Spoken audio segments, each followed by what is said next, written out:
I want to go back to the beginning with you.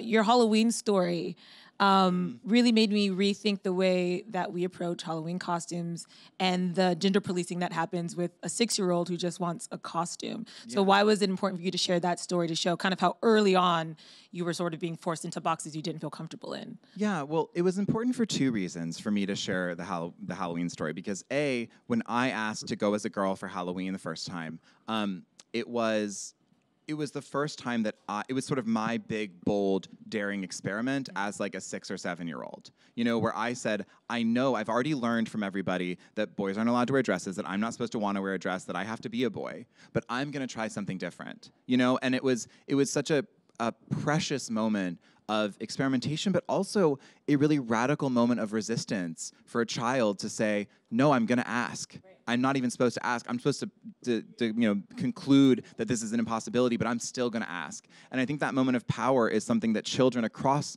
the world have, where they say, wait, I'm not sure if my gender needs to be what I was taught it was. And I want us in those moments to always encourage and honor and celebrate our children.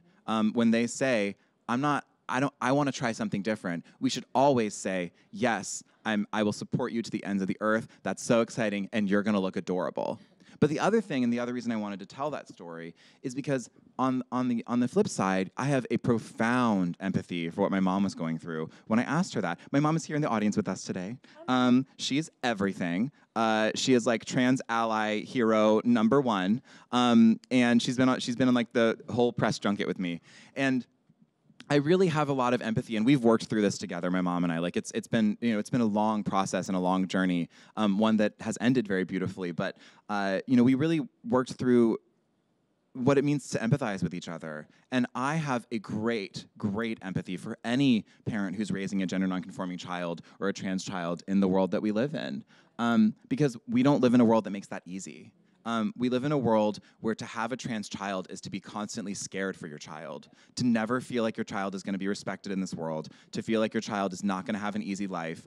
And so I get that in not wanting me to dress as a girl for Halloween, my mom was having to choose between protecting me and affirming me. And I want to live in a world where no parent has to make that decision ever again.